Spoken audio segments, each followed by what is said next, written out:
성경에는 참 많은 주제들이 있죠. 그 많은 주제 가운데 금식만큼 많은 오해를 가진 주제는 없을 것 같습니다. 지금 금식하면은 우리 성도님들 신앙의 연수와 상관없이 또 금식을 하셨든 하지 않으셨든지에 상관없이 어느 정도 나름대로 개념이 자리 잡고 있을 것입니다. 그러나 이 금식에 대해서 잘못 알고 있는 부분이 참 많이 있다는 점을 미리 말씀을 드리고 싶습니다. 우리가 알고 있는 금식에 대한 개념을 오늘 어쩌면 수정을 참 많이 하셔야 되지 않겠나라는 생각을 하고 있습니다. 살펴보면서 또 금식에 대한 바른 개념과 생각들이 자리 잡기를 바랍니다. 성경의 이야기 안에서 금식이 차지하는 분량은 굉장히 작습니다. 생각보다 작습니다. 그리고 사도시대 이후에 금식은 우리가 생각하지 못했던 것만큼 다양한 모습으로 나타나기 시작합니다. 그리고 굉장히 많은 변형을 가져왔다라고 그렇게 보고 있습니다. 지금도 금식은 오늘 우리 신앙생활에 깊은 영향을 끼치고 있는 것이 사실입니다. 그리고 저도 그렇고 여러분 대부분이 한두 번 이상은 금식을 다 해보셨을 것입니다. 그리고 금식하면서 느꼈던 그런 어떤 생각들이 지금도 분명히 있을 것이라 생각합니다. 그럼 왜 금식을 하겠습니까?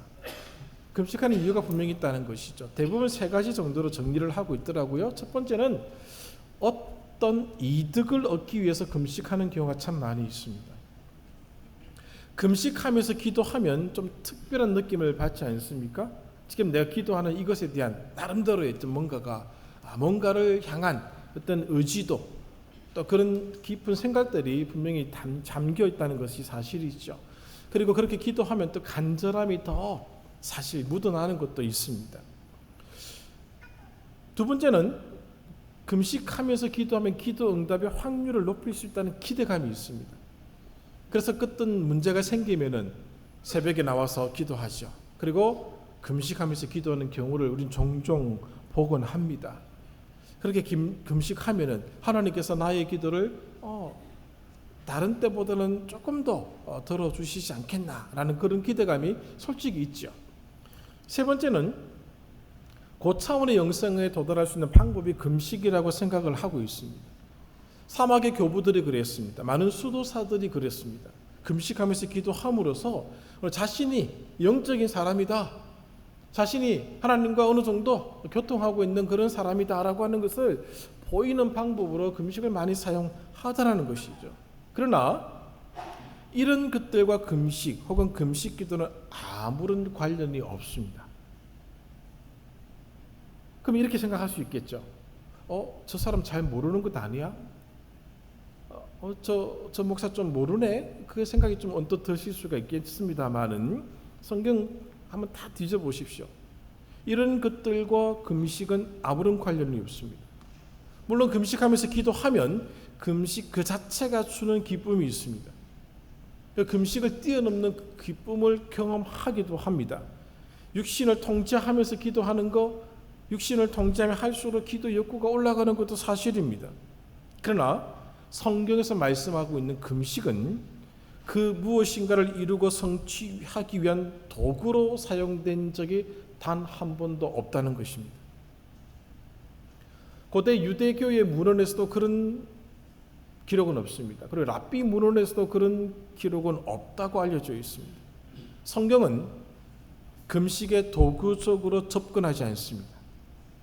금식을 얘기하되 금식을 통해서 앞에 말씀드린 세 가지 어떤 이득을 얻고자 하는 수단으로 금식이 사용된 적이 성경에는 단 한 번도 없다는 것. 두 번째, 금식하면서 기도하면 기도의 확률이, 기도 응답의 확률이 높아진다는 그런 식의 생각들은 성경의 생각이 아니다라고 하는 것. 금식하는 자가 다른 사람들보다 더 고차원적인 영성을 지녔다라고 성경은 말씀하지 않고 있더라는 것이죠. 만약 우리가 금식 기도하면서 그 무엇인가를 획득하고자 시도했다면 성경 본래의 가르침에서 벗어나 있다는 것입니다. 그러면은 그동안 우리가 금식 기도한 것은 다 무엇이냐? 그것은 금식이 무엇인지도 모르면서 금식 기도했다는 겁니다. 잘못 가르쳐 준 부분들이 참 많이 있다는 것이죠. 단지 육신을 통제하고 금욕하는 그 상태를 간절함과 연결시켰던 것뿐입니다. 내가 육신을 통제하는 것, 내가 정말 하나님 앞에 간절하게 기도하고 싶은 것을 연결시켜서 이런 형식이 드러난 것이지 관련은 없다는 것이죠. 교회 역사에서 금식이 참으로 많이 오용되어 왔습니다. 지금도 그렇습니다. 지금도 우리는 어떤 일이 생기면은 금식 기도하지요. 뭐 며칠을 정해놓고 하기도 합니다. 심지어는 40일 금식을 했다는 사람들도 조금 믿기는 힘들지만은 간혹 나타나기도 합니다. 그래서 오늘은 금식이 무엇인지, 그리고 금식에 대한 개념을 오늘 이 산상수훈 이 장면에서는 예수님이 어떻게 다루고 있는지를 생각해 보도록 하겠습니다. 먼저 유대인들과 금식의 관계를 살펴보겠습니다. 스가랴서 7장을 참조해 주시기를 바랍니다. 새벽기도 그 밴드에 스가랴 7장을 올릴 때 이 금식의 부분을 아주 간략하게 다뤘습니다. 한번 보시면은 참고가 되실 것입니다. 스가랴서 7장에 보시면은 일단의 사람들이 이제 선지자를 찾아갑니다. 그러니까 일단의 사람들 베델 사람들입니다. 그들이 성전 재건 역사가 마무리되는 시점에서 이제 우리가 성전을 두고 금식하는 이 행위를 계속해야 될 것인지 아니면 중단해야 될 것인지를 묻는 장면이 나옵니다. 솔로몬의 성전이 제1성전입니다. 그것이 바벨론에 의해서 무너졌습니다. 그리고 제2성전이 세워지게 되는데 스룹바벨 성전 혹은 학계 성전이라고 불립니다. 지금까지 제2성전까지 무너지고 난 뒤 제3성전은 아직 세워지지는 않았습니다. 지금 이스라엘 땅에 있는 성전은 헤롯 대왕이 세운 것인데 제3성전으로 인정받지 못하고 있습니다. 어쨌든 그런 제2성전 재건이 막바지에 도달하게 되자 지금까지 해오던 금식을 계속할 것인지 말 것인지를 묻게 됩니다. 그렇다면 그들이 어떤 형태의 금식을 해왔는지를 성경 스가랴서는 잘 보여주고 있습니다. 4가지의 금식의 모습이 있습니다. 첫 번째는 4월의 금식이고, 두 번째는 5월의 금식, 7월의 금식, 10월의 금식입니다. 우리식의 달력과 조금 차이가 있습니다. 4월에 어떤 일이 있었는가 하면은 바벨론의 느부갓네살이 예루살렘을 점령하였습니다. 점령하는 과정 속에서 많은 사람들이 굶어 죽었습니다.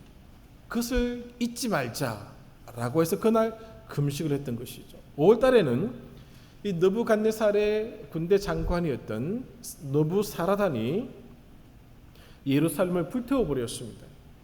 그리고 돌 위에 돌 하나 남지 아니하도록 성전을 파괴시켜 버렸습니다. 그날을 상기하는 금식을 했던 것이죠.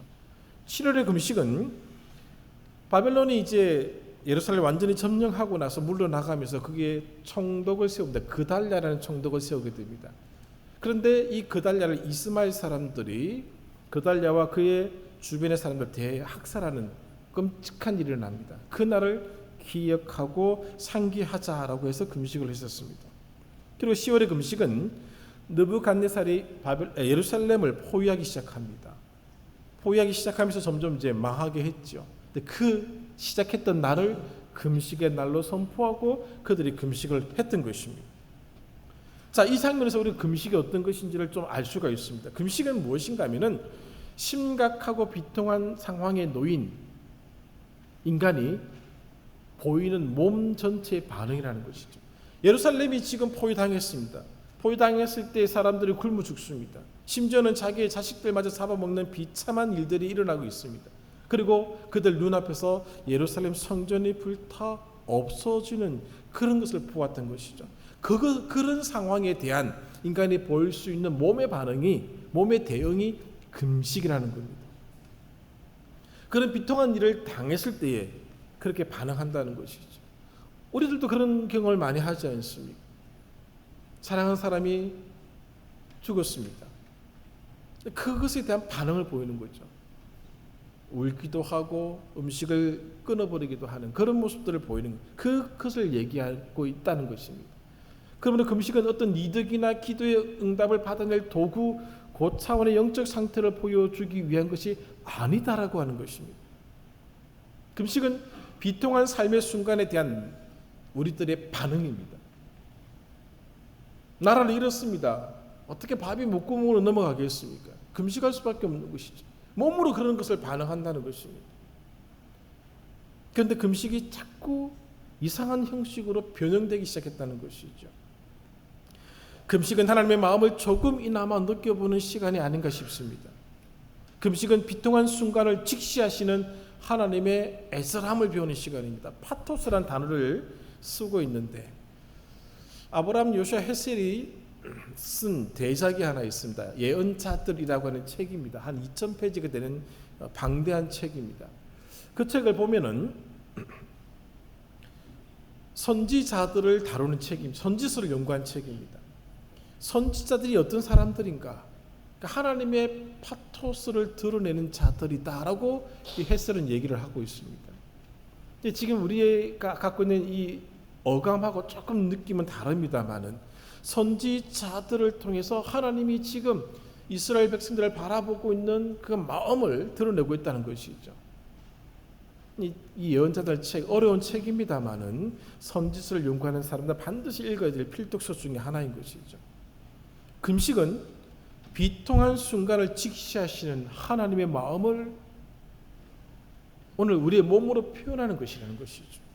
그러므로 금식을 하게 될 때는 하나님의 영예가 추락하는 상황에서 하나님의 뜻이 위협을 당하고 하나님의 백성의 패배를 맛보고 하나님의 백성 가운데 누군가가 질병과 비극과 죽음을 경험할 때 이스라엘이 반응하던 방식이라는 것입니다. 우리가 생각하는 금식과 조금 길이 다르다는 것을 우리가 알 수가 있습니다. 사도시대 이후에 이 금식이 굉장히 많은 변형을 가져온 것이죠. 그러나 다시 원래의 자리를 찾고자 하지는 않았다고 하는 것이 금식의 오용을 불러온 결과인 것이죠. 성경에 나타난 금식의 장면이 몇 군데 있습니다. 모세가 십계명을 받으러 올라가기 전 금식했습니다. 또 금식은 대속죄일과 연결되어 있다라고 얘기를 하고 있습니다. 그러나 레위기 16장의 대속죄일을 소개하는 장면에서 금식이라는 단어는 나오지 않습니다. 단지 스스로 괴롭게 하다라고 하는 표현이 2번 나올 뿐입니다. 그들이 스스로 자기 자신을 괴롭게 하는 방법으로 선택한 것이 금식이라는 것이죠. 대속죄일이 어떤 날입니까? 이스라엘 백성이 그들의 죄를 고백하고 속죄와 용서를 준비하는 날입니다. 밥을 먹을 수가 없더라는 것이죠. 스스로 그런 날을 준비하기 위해서 그 곡기를 끊더라는 것입니다. 금식과 기도가 연결되었던 상황을 설명하는 구절은 예레미야서 14장 12절입니다. 이때 금식과 기도가 연결되어 나타나고 있습니다. 항상 금식 기도와 기도가 연결돼서 나타난 적이 없었습니다. 이게 처음 나타나고 있습니다. 그리고 이사야서 58장에 나타난 금식에 대한 개념을 보면은 우리가 생각하는 금식과 너무 결이 다르다는 사실을 볼 수가 있습니다. 이사야서 58장 6절 7절을 제가 읽어드립니다. 6절부터 내가 기뻐하는 금식은 흉악의 결박을 풀어주며 멍에의 줄을 끌어주며 압제당하는 자를 자유하게 하며 모든 멍에를 꺾는 것이 아니겠느냐. 이 금식이 우리가 생각하는 금식과 한번 비교해 보십시오. 7절입니다. 또 줄인 자에게 내 양식을 나누어 주며 유리하는 빈민을 집에 들이며 헐벗은 자를 보면 입히며 또 내 권력을 피하여 스스로 숨지 아니하는 것이 아니겠느냐. 우리가 생각하는 금식과 전혀 다른 결입니다. 오늘 금식은 오늘 하나님의 마음이 표현되고 있다는 것이죠. 근데 우리는 금식을 어떤 수단으로 도구로 전락시켜 왔다는 그런 모습들이 오늘 교회 역사에 나타나고 있다는 것을 배우게 된다는 것입니다. 예수님 당시에 율법을 준수한다라고 생각했던 많은 사람들이 다 금식했습니다. 율법계는 안다라는 사람은 다 금식을 했다는 것이죠. 금식기도 한 것입니다. 그들이 언제 금식했는가 하면은 유대인들은 월요일과 목요일 2번에 금식했습니다. 또 나중에 훗날 유대인들이 월요일 목요일에 금식하니까 기독교 유대인들 중에서 기독교인이 된 사람들은 유대인처럼 못하겠다. 나는 화요일 금요일 금식하겠다. 그런 사람도 나타났다는 기록이 있습니다. 누가복음 18장을 보십시오. 바리새인의 기도가 나타나지 않습니까? 그가 두 손을 높이 들고 이렇게 기도합니다. 나는 일회에 2번씩 금식하였습니다. 자랑하고 있는 거죠. 마가복음 2장 18절 이하에는 예수님의 제자들이 금식하지 않는 모습을 바라본 다른 사람들의 제자들이 지적합니다. 비난합니다. 왜 당신의 제자들은 금식하지 않습니까? 왜 금식을 가르치지 않습니까? 라고 힐난하는 장면이 여기 기록되고 있습니다. 그만큼 예수님 당시에 금식은 보편화되어 있었습니다. 누구나 하는 것이었다는 것이죠. 훗날에는 이 금식이 교회에서 시행하는 영적 훈련의 확고한 특징으로 나타났다는 것입니다. 적어도 금식은 해야지, 예수 믿는 사람이라면 이 정도의 연륜이 있으면 금식 기도는 1년에 몇 번은 하셔야죠 라는 식으로 금식이 사용되고 있더라는 것이죠. 영적 훈련의 하나의 도구로 사용되었다는 것입니다. 그러나 스가랴 7장에 나타난 이 금식에 대한 하나님의 가르침이 어떻게 나타나고 있는지를 나중에 한번 살펴보십시오. 선지자가 지적하기를 여러분들의 금식은 하나님을 위한 금식이 아니었습니다 라고 지적하고 있습니다. 여러분들은 여러분 자신을 위해서 금식했지 정말 하나님을 위해서 금식한 것은 아니다라고 하는 것이죠. 여러분들은 그 금식을 하는 순간에 그 금식을 하면서 예루살렘의 멸망과 파괴를 바라보며 금식을 했다라고 하지만 그것은 여러분들을 드러내기 위한 수단이었지 진짜 하나님의 파토스를 보여주기 위한 금식은 아니었다라고 지적을 하고 있는 것이죠. 그게 스가랴서 8장에 나타난 금식에 대한 질문과 답변입니다. 그들의 금식이 형식적으로 흘렀다는 것이죠. 남용되고 오용되었다는 것입니다. 예수님 시대의 금식도 마찬가지입니다. 여러분 6장 1절을 먼저 보십시오. 마태복음 6장 1절입니다. 지금 6장을 말씀드릴 때 시작했던 것처럼 그들의 경건생활, 그들의 신앙생활에 있어서 드러나고 있는 중요한 3가지 요소가 있습니다. 하나가 구제, 그 다음에 기도, 그 다음에 금식입니다. 이 모든 걸 다 묶어내는 구절이 6장 1절 상반절입니다. 사람에게 보이려고 그들 앞에서 너희 의를 행하지 않도록 주의하라. 지금 예수님 당시에 율법계나 알고 있다고 성경계나 읽었다는 모든 사람들이 다 금식했습니다. 너 왜 금식하지 않아? 라고 지적할 만큼 금식을 해왔다라고 하는 것이죠. 그런데 그들의 금식의 형식을 가만히 보니까 사람에게 보이기 위해서 하더라는 것이죠. 말씀드린 대로 바리새인이 기도할 때 왜 길가에 나와가지고 두 손을 높이 들고 큰 소리로 나는 일에 2번씩 금식했습니다라고 얘기할 필요가 어디 있습니까? 조용히 자기 집에서 금식하고 기도하면 될 것일 굳이 밖에 나와서 그렇게 했더라는 것이죠. 그런데 그들의 금식을 가만히 보면은 월요일날 우리 식으로 지금 말씀드린 월요일날 저녁을 먹습니다. 그럼 화요일 아침에 일어납니다. 아침을 안 먹습니다. 점심을 안 먹습니다. 이게 금식입니다. 저녁을 먹습니다. 자, 우리 간헐적 단식 다 하지 않습니까? 하루 한 끼도 먹죠. 한 끼 먹어도 아무 지장 없죠. 아무리 적게 먹어도 살이 안 빠지는 이 일은 또 어떻게 해석할지 모르겠지만 어쨌든 간에 한 끼 먹습니다. 지금 이 사람들 아침 먹고 아침 점심 안 먹고 저녁만 먹습니다. 그런데 그렇게 하다 보니까 금식의 표가 안 나는 것이죠. 금식에 따른 또 표가 나야 되는데 막 볼살이 쫙 들어가고 막 깨재재 해야 되는데 6장 16절 그들은 금식하는 것을 사람에게 보이려고 얼굴을 흉하게 하느니라. 흉하게 하느니라. 흉하게 하느니라. 슬픈 기색을 보이지 말라. 두 끼 굶었다고 몸이 상하게끔 나타나지 않습니다. 그러니까 이 사람들이 금식한 표는 내고 싶은데 안 되니까 슬픈 표정을 짓는 것이죠.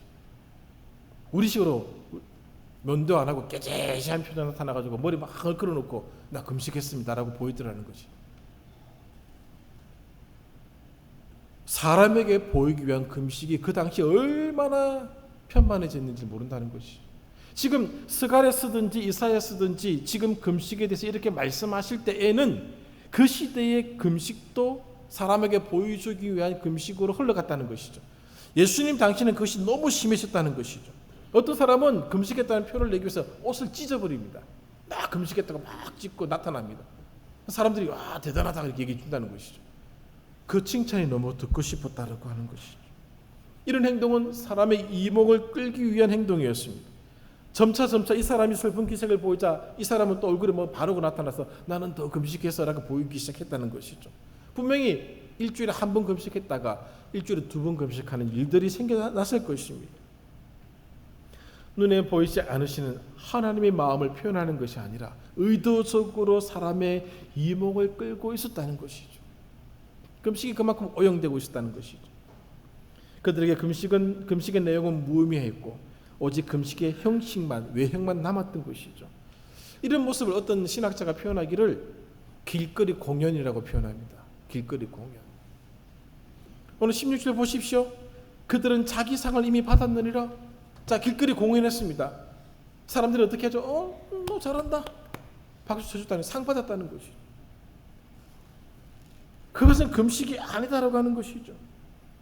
길거리 공연으로 박수께나 받았으면 끝났다는 겁니다. 하늘의 상을 기대하지 말라는 것이죠. 어찌하여 하나님 앞에서 표현되어야 할 영적인 몸짓이 사람의 환호성을 얻는 수단이 되었다는 말입니다. 그러므로 예수님은 이렇게 가르쳐주고 있죠. 16절 상반절, 금식할 때 너희는 외식하는 자들과 같이 슬픈 기색을 보이지 말라. 그들은 금식하는 것을 사람에게 보이려고 얼굴을 흉하게 하느니라. 내가 진실로 너희에게 이르노니 그들은 자기 상을 이미 받았느니라. 금식은 오직 하나님 앞에서 하나님의 마음을 오늘 나의 마음으로 가져오는 시간이지, 이것을 통해서 어떤 무엇인가를 획득하는 수단으로 사용하는 것이 아니다라고 하는 것이죠. 우리 기도 응답을 조금 더 빨리 얻어내려고, 더 많이 얻어내려고 하는 시도로 금식은 사용돼서는 안 된다는 겁니다.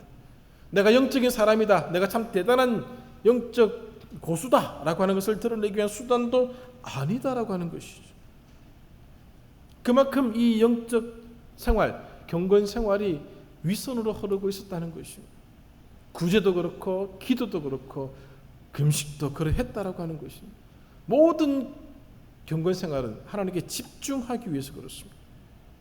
하나님을 더 알아가는 수단이지, 하나님을 더 배워가는 수단이지, 그것을 통해서 무엇인가를 획득하는 수단은 절대로 아닌 것입니다. 금식을 통해서 인간이 얻을 수 있는 것은 아무것도 없습니다. 경건 생활의 목적은 보상받기 위함이 아닙니다. 하나님, 내가 이만큼 했지 않습니까? 왜 가만히 계시고 침묵하십니까? 내가 40일이나 금식하면서 기도했는데 왜 가만히 계십니까? 라고 할 수 없다는 겁니다. 내가 이만큼 구제했지 않습니까? 왜 나를 돌아보시지 않습니까? 내가 이만큼 기도했는데 왜 하나님 나의 기도에 침묵하십니까? 라고 할 수 없는 겁니다. 경건 생활이, 이 금식이 수단이 되기 시작하면 그것은 변질된 경건입니다.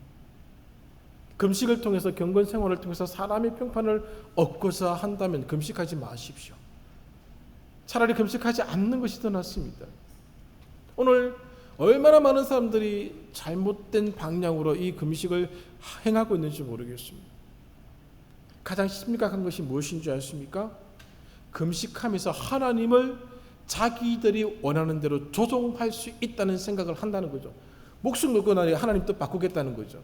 내가 이렇게 이제 굶어가면서 기도하는데 당신이 나의 기도를 들어주지 않을 수 있겠어? 한다는 것이죠. 얼마나 잘못된 모습인지 모른다는 것입니다. 그럼 이런 생각 드시죠? 나 금식 기도하고 응답 많이 받았는데 금식 기도해서 응답 받은 게 아니고 하나님의 은혜로 이미 주어진 겁니다. 금식 기도 안 해도 그 기도는 응답 받을 기도입니다. 우리의 기도는 금식 기도 한다고 잘 응답 받는 것이 아닙니다. 단지 나의 기도의 간절함을 이런 형식으로 더하는 것뿐이라는 것이죠. 금식은 우리가 원하는 그 어떤 것도 보상해 주지 않습니다. 하나님께 압박을 가하는 수단으로 금식을 사용해 왔는데 그것은 금식에 대한 오용이고 남용입니다. 그것을 중단하라는 것이죠. 지금 예수님이 그 얘기를 지금 이 산상수훈의 청중들에게 하고 있는 것입니다. 하나님이 우리의 기도를 들어주시는 것은 하나님의 은혜이기 때문에 들어주시는 것이죠. 야, 이제 어떻게 하지? 적어도 내가 한 달에 한 번은 금식 기도했는데 어떻게 하지? 하십시오. 하지 말라는 게 아닙니다. 하나님의 마음을 알아가는 표현으로, 몸짓으로 하게 된다는 것입니다. 그것 때문에 나의 기도를 더 잘 들어주시고, 그것 때문에 내가 기도할 때마다 하나님 응답하셨던 것은 아니다라고 하는 것이죠. 저도 금식을 해봤습니다. 간절한 마음으로 했죠. 어릴 적 아무것도 모를 때 그렇게 했던 그런 생각들이 지금도 있습니다. 오늘 우리가 금식을 하려면 그 동기를 살피셔야 됩니다. 바른 동기, 바른 목적으로 하시라는 것이죠. 그렇게 해서 오늘 하나님의 그 마음이 읽혀지는, 알아가는 그런 수단으로 그것이 사용되어야 된다는 것이죠. 금식했다고 자랑할 것도 아닙니다. 신대원 다닐 때 정말 신대원에는 별 희한한 사람들 다 오지 않습니다. 40일 금식했다는 친구가 같은 기숙사에서 지냈습니다. 은근히 자랑하더라고요. 사람 잘못 만났죠. 우리는 밥 먹고 가는 사람들입니다. 안 굶습니다. 그러니까 깜짝 놀라더라고요. 자기 얘기 잘 들을 줄 아는데 아이고 고생하셨군요. 우리는 그래도 밥 먹고 합니다. 하도 그러니까 자기도 이제 본 모습을 드러내더라고요. 자기 주변에 참 많은 사람들이 경쟁하듯이 내가 너보다 좀 더 나은 사람이라는 것을 보여주기 위해서 40일 금식을 하더라는 것이죠. 이 사람이 한 번 했다니까 자기는 두 번 했다고 얘기하고, 예수께서 나는 3번까지 해봤는데 그렇게 하지도 않았는데 자기를 높이기 위해서 내가 너보다 영적으로 더 나은 사람이야 라고 하는 것을 보이기 위해서 자랑하더라는 것이죠. 그런 윗선입니다. 성경에서 윗선을 다루고 있는 아주 중요한 책이 하나 있습니다. 갈라디아서입니다. 갈라디아서가 이스라엘 유대인들, 기독교로 개종한 유대인들이 그들의 모습 속에서 윗선을 드러내기 시작합니다. 그러자 그것을 지적하고 있는 책이 바로 갈라디아서입니다. 갈라디아서를 연구했던 숭실대학의 김영경 교수가 있습니다. 그 교수님이 갈라디아서를 윗선의 관점에서 연구하고 기록했습니다. 그분의 박사학위 논문입니다. 요약해서 나온 책이 있어요. 갈라디아서에 관한 책입니다. 읽어보시기 바랍니다. 얼마나 많은 사람들이 경건 생활을 가지고 윗선적인 모습을 드러내고 있다는 것이죠. 제가 영광교회 와서 이제 이런 말씀 조금씩 들어도 괜찮은 시기가 됐다고 판단되는데, 오니까 월삭 새벽 기도가 있더라고요. 경험해 보셨죠? 제가 특별 새벽 기도 안 하는 거 알고 계시죠? 왜 안 하겠습니까? 저는 면죄부를 주기 싫은 겁니다. 일주일 딱 나와놓고 나는 새벽 기도 하는 사람, 매주 첫 달 1일 날 매달 나와서 새벽 기도 참석했다고 도장 찍어 주기는 싫은 겁니다. 얼마나 많은 교회들이 특별 새벽 기도하고 딱지를 붙입니까? 상을 줍니까? 다 사람에게 보이려고 하는 그런 시도입니다. 제가 부목사로 있던 어느 교회에서 스티커 붙이지 말자고 했다가 욕 엄청 들었습니다. 네 목회할 때나 그렇게 하라는 것이죠. 얼마나 경건 생활이 오늘 우리의 사람에게 보여주기 위한 우리의 시도였는지 모른다는 것이죠. 주님이 그것을 금지하고 있다는 것입니다. 예수님께서 금식에 대해 가르쳐 주실 때에 모세가 이렇게 금식하였으니, 엘리야가 이렇게 금식하였으니 너희도 이렇게 금식하라라고 가르쳐 주신 구절이 있습니까? 단 한 구절도 없습니다. 왜냐하면 금식은 영웅적인 행위가 아니기 때문에 그렇습니다. 금식은 하나님의 슬픔에 동참하는 방법입니다. 하나님의 안타까움을 경험해보는 작은 시도라는 것이죠. 금식을 통해서 오늘 우리가 정말 성경에 어울리는 모습을 갖추고 있는지를 확인해 볼 수는 있는 것이지, 그것을 통해서 무엇을 획득하고 기도 응답을 더 빨리 받고, 그리고 나의 신앙이, 나의 영성이 남들보다 더 뛰어나다고 한 것을 보여주기 위한 수단이 아니다라는 점을 꼭 기억해 주셔야 됩니다. 우리는 믿음이 무색할 정도로 행위에 집착하는 경향이 있습니다. 이제 벗어날 때가 되었다라고 하는 것이죠. 어릴 적에 이런 모습을 본 기억이 납니다. 목사님들이 예배당 교회에서 왔다 갔다 하실 때, 요즘은 잘 그렇게 하지 않죠. 꼭 성경책을 이렇게 갖고 다니시죠. 기억나시죠? 그때 담임 목사님 그렇게 말씀하신 걸 제가 봤습니다. 여러분들 이렇게 듣고 다녀도 괜찮다고, 좀 뛰어다녀도 괜찮다고, 막 굳이 이렇게까지 할 필요 없다. 예배당에 나타나면 모든 부목사님들 다 넥타이를 매야 됩니다. 보여주는 게 중요하기 때문에. 나쁜 것은 아니지만 사람의 눈을 의식해서 일어나는 일들은 옳지 않다는 가르침이라고 저는 생각하고 있습니다. 말씀을 정리하겠습니다. 윗선의 문제는 신앙의 영역이라고 해서 자유롭지 못합니다. 어디에서나 발견되고 있더라는 것이죠. 신앙과 경건 생활에 있어서 윗선이 드러나게 되면 너무 많은 것을 잃어버리게 됩니다. 그러므로 오늘 우리가 하는 구제, 우리가 하는 기도, 우리가 하는 금식의 동기를 살피면서 하셔야 됩니다. 하나님의 시선만 의식하면서 경건에 임하셔야 됩니다.